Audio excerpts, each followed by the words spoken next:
¿Cómo le va? ¿Qué dice? Muy buenas noches, bienvenidos. Esto es Caníbales, aquí por la pantalla de C5N, las 10 de la noche en punto en toda la República Argentina. Y a esta hora lo que siempre hacemos es tratar de forjar, tratar de pegarnos a lo que son las preguntas, las claves, las más importantes, aquellas que potencialmente podrían arrojar alguna respuesta para este momento que atraviesa la República Argentina y que atravesábamos todos en sociedad. Y en función de eso, lo primero que quiero proponerle esta noche, así casi le diría en una especie de giro creativo, es preguntarle si acaso el expresidente Macri no defaulteó ya una verdadera deuda para todos los argentinos. Ya sé que usted me va a decir, mire Guarino, yo sé que usted me habla de la deuda social y está claro que sí, prometió y no cumplió. Mire, peor todavía, prometió y empeoró la situación de muchísimos argentinos en los últimos años. Y me parece que sobre eso no hay duda. Es más, le diría, hay casi una especie de tabla comparativa donde uno podría ir listando un indicador tras otro, tanto relacionado con lo social como también con lo económico, y seguramente en la comparación que podría hacerse entre fines del 2015 y fines del 2019, bueno, uno tendría allí un saldo negativo en la totalidad de los indicadores.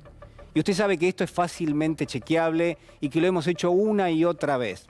Pero claro está, yo hablo de la cuestión financiera, que es lo que nos atañe, que ha sido lo que nos ha tenido en vela, en la incertidumbre permanente en los últimos días y sobre los cuales se ha manifestado incluso la propia oposición política, que había estado en el poder en algún momento, ¿no? Por supuesto, a ello hacemos referencia. Y en ese contexto déjeme preguntarle algo, ¿no? De vuelta, ¿acaso no habrá sido el expresidente Macri el que incurrió, no en uno, sino en dos defaults consecutivos? El primero es fácil de ver. El primero forma parte del esquema inicial en el cual arrancó el gobierno del expresidente Macri. Apertura de las importaciones, de regulación de la cuenta capital. Directamente usted se acuerda lo que ha sido la secuencia de medidas que se tomaron para tratar de, yo diría, de poner en marcha el liberalismo puro, pero al mismo tiempo tratar de quedarse con amplios sectores de la economía argentina. Y en función de eso, algo que uno veía, que era que todo lo que era el desarrollo del plan económico se financiaba con deuda. Y que en función de eso, bueno, que en algún momento esos dólares tenían que volver a generarse. Si uno tomaba deuda en el exterior, y se tomaron durante los 2 primeros años de mandato del expresidente Macri alrededor de 80.000 millones de dólares de deuda, que esos inversores en su momento, que traían los dólares al país, iban a querer ver cómo era el programa económico para el repago de esa deuda. Cualquier acreedor lo sabe. Prestás un dinero y lo que querés ver es la capacidad de pago y de repago de esa deuda. Bueno, lo que terminó pasando fue el primer default del cual yo le hablo y del cual nadie habla, que es directamente que cuando los inversores, los fondos de inversión, aquellos que venían a poner esa tasa de interés en pesos exorbitante, se dieron cuenta que el plan económico, el programa económico, ese plan que hoy exige la oposición política, pero que puso en su momento en marcha el expresidente Macri, cuando ese plan no generaba los dólares porque los perdía, porque se les permitía a los exportadores liquidar esos dólares en el exterior y no traerlos al país durante 10 años. ¿Usted recuerda eso? Durante 10 años se les permitía tener los dólares afuera del país, al sector, al principal sector que proveía de dólares a la Argentina. Y bueno, cuando todo eso tenía lugar, lo que uno se preguntaba es ¿cómo va a ser este gobierno para repagar esa deuda que sigue tomando permanentemente? Claro, esas preguntas se le hicieron también los inversores. Y en su momento se dieron cuenta de que eso no iba a suceder. Y está claro que vinieron a exigirle a la Argentina, bueno, el repago de esos bonos, devolveme los dólares que te presté con los intereses en pesos de tu plan económico. Y en ese punto los dólares ya no estaban, los dólares no alcanzaban. La propia dinámica de la economía lo que exigía era, bueno, que ingresase muchas más divisas de las que ingresaban. Había apertura total de las importaciones, había una merma de las exportaciones. Bueno, allí fue el primer default. Cuando se dieron cuenta que no podían pagar eso, golpearon las puertas del Fondo Monetario Internacional. Claro, y a partir de allí, lo que usted ya sabe, nosotros ya hemos hablado infinidad de veces de esto. Lo que usted ya sabe es, se cerró un acuerdo que fue un acuerdo impagable desde el momento cero. Y ahí tenemos el segundo default del expresidente Macri. Nadie que hubiese concertado ese acuerdo, este año le tocaba pagar 19.000 millones de dólares, 19.000 millones de dólares. Bueno, nadie que hubiese concertado ese acuerdo donde este año se pagaban 19.000 millones, donde el año que viene se tenían que pagar otros 20.000 millones de dólares. Bueno, nadie podía sostener seriamente que eso se podía pagar. Y entonces la trampa estaba conformada. Yo no lo quiero cansar, usted ya me ha escuchado infinidad de veces hablar de lo que ha sido la responsabilidad del expresidente Macri, pero también del Fondo Monetario Internacional en esto. Y esto hay que marcarlo muy claramente. Lo que quiero hoy es proponerle que la Argentina en los últimos días zafó de la trampa. Solamente eso, no hay nada para festejar, no hay nada para aplaudir.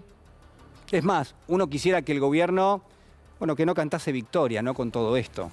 A pesar de que la verdad ha tenido, y esto me parece que es importante, seguramente hoy lo vamos a discutir, ha tenido la pericia suficiente para salir airoso, por lo menos de esta trampa tal como estaba planteada, uno podría decir planteada.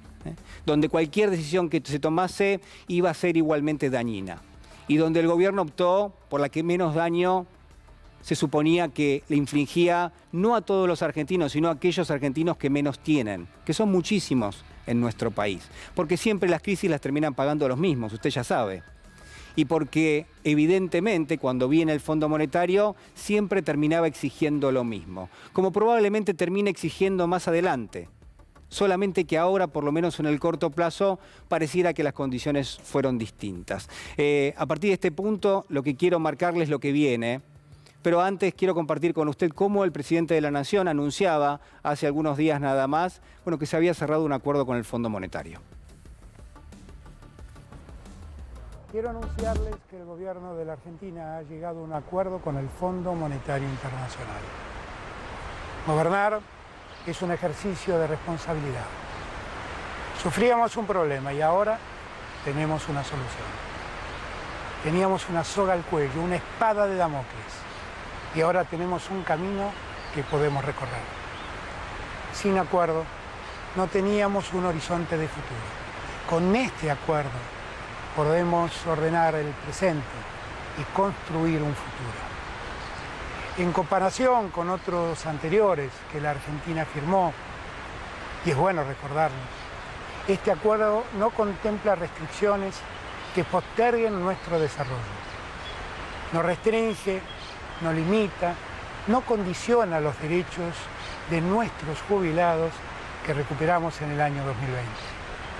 No nos obliga a una reforma laboral. Promueve nuestra inversión en obra pública. No nos impone llegar a un déficit cero.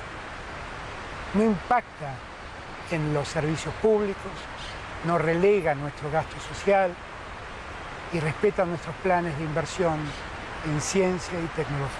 Además, vamos a poder acceder a nuevos financiamientos precisamente porque este acuerdo existe. Mire, la realidad es que desde todo punto de vista lo que planteó el ministro de Economía Martín Guzmán era cierto, y es cierto. Es decir, la Argentina, de haber optado por el default, entraba en un camino totalmente desconocido, y esto hay que marcarlo muy bien. Es decir, primó la responsabilidad. Pero esto no inhibe de que uno pueda avanzar en varias cuestiones. Por ejemplo, en el grado de responsabilidad del gobierno anterior. Además, en exigir que se cumpla lo que dice la Constitución Nacional. Además, bueno, en tener una nueva ley como se tiene, donde cualquier discusión en el marco de lo que es la política de endeudamiento debe ser llevada al Congreso. Usted ya sabe, va a haber que llevar este acuerdo al Congreso, un acuerdo que todavía no está cerrado. Esto también es importante que usted lo sepa. Ahora, cuando uno repasa en los últimos días, bueno, ¿qué piensan quienes forman parte del Frente de Todos? ¿Qué piensan quienes están en la vereda de enfrente, políticamente hablando del Frente de Todos? Uno encontraba una especie de vidriera, de muestrario de críticas, ¿no? Por izquierda y por derecha. Estaban esas críticas que yo, por supuesto, las traigo y bienvenidas sean para discutir, pero esas críticas que uno podría considerar que son con poco arraigambre, yo le diría casi con poco apego a la realidad, ¿no? Que proponen verdaderas empresas, verdaderas batallas, donde ni siquiera se mide la correlación de fuerza y donde se omite claramente que el sistema financiero internacional, bueno, no es justo, no es equitativo, donde hay jerarquías y donde, por supuesto, hay países que tienen una preponderancia muchísimo más importante. Están aquellos que buscaban y siguen buscando el camino de la judicialización de la deuda. Y está muy bien que así sea, pero claramente no era una salida de corto plazo. Y todo esto hubiera generado, usted ya sabe, incertidumbre cambiaria, una corrida contra el dólar. Lo dijo el presidente en el día de ayer y hoy es parte de las entrevistas que publican algunos matutinos, ¿no? Decía el presidente, bueno, si yo hubiera optado por el default, mañana teníamos que tener feriado cambiario, porque entonces el dólar se iba a disparar y el shock inflacionario, ¿a quién iba a afectar? Y esa es la gran pregunta que hay que hacerse también, ¿no? Hay un mundo de realidades, hay un mundo de variables que siempre hay que contemplar. Por izquierda estaba la crítica, por supuesto. Se cerró un acuerdo con el Fondo Monetario que va a ser dañino. Está clarísimo que así es. ¿O usted lo vio contento al presidente cuando lo anunció? Bueno, claramente no hay nadie que esté contento con esto. Por derecha ya sabemos cómo es, ¿no? Se le pide un plan económico que sea igual al que el Fondo Monetario ha exigido sistemáticamente en todos los países donde entró.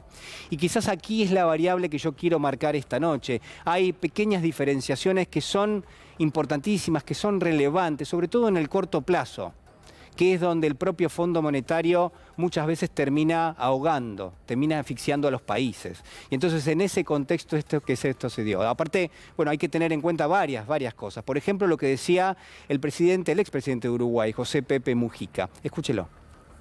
El fondo debería de cargar con la responsabilidad de haber tomado una decisión que estaba fuera del juicio económico en su momento.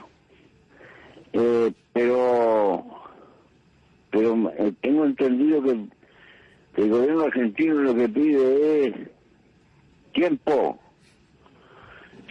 y no tener que hacer un sacrificio que paralice todo intento de recuperación. Si prospera, a la larga podrá pagar, si no, va a estar como paralizado, sencillamente. Este es el dilema que existe por delante. Y no dejo de anotar secundariamente que pertenezco a las colectividades que viven en el Río de la Plata y que una Argentina postrada no le conviene a nadie. No le conviene a los vecinos, no le conviene a Brasil, no le conviene al mundo. Bueno, lo escuchó a Pepe Mujica, ¿eh? Una Argentina postrada no le conviene a nadie. Y lo que yo quería comentarle era precisamente eso. Esto también era parte de la trampa que se dejó. Esto también no era solamente el préstamo del Fondo Monetario o la total imposibilidad de pagarlo. Era también la chance, la tentación de ir directamente a un default, que tenía, mire, yo creo, un impacto muchísimo más negativo y tenía todo lo malo que puede llegar a tener incluso un acuerdo con el Fondo Monetario Internacional. Incertidumbre, tenía probablemente recesión de la Argentina, lo dejaba fuera de la Argentina de cuestiones tan centrales como puede llegar a ser, por ejemplo, la inyección de fondos que le va a terminar dando Rusia a través de inversiones, China a través de inversiones y además es noticia de último momento que el gobierno argentino le va a pedir la ampliación de un swap de monedas, va a fortalecer las reservas del Banco Central, va a poder intervenir en el mercado de cambios de una forma, yo le diría, con mucha más contundencia. Y en ese contexto está la pregunta que todos nos hacemos, ¿no? Hay un Fondo Monetario que no impuso condiciones, las típicas que le impone a los países, pero también hay un Fondo Monetario que va a estar atento y que cada vez que uno le dé un centímetro va a querer avanzar. Ahí el gobierno va a tener que moverse con inteligencia. Está claro que la apuesta fue por el crecimiento, que la apuesta es, miren, déjenme crecer por lo menos los próximos 4 años, yo no voy a tener que hacer desembolsos, pero está claro que todavía después queda la deuda por pagar y que van a ser muchísimos años con el Fondo Monetario pegado. Ahora, cuanto más se crezca, menos gravitación va a tener ese Fondo Monetario. Si te dejan crecer en los próximos 4 años, el problema de la deuda disminuye, por lo menos en términos relativos, por lo menos de lo que significa hoy esa deuda para todos los argentinos, totalmente impagable. Y entonces uno entiende que quizás de todas las alternativas que tenía el gobierno, esta ha sido la más sensata. Pero de vuelta, no hay nada para festejar y por supuesto no hay nada para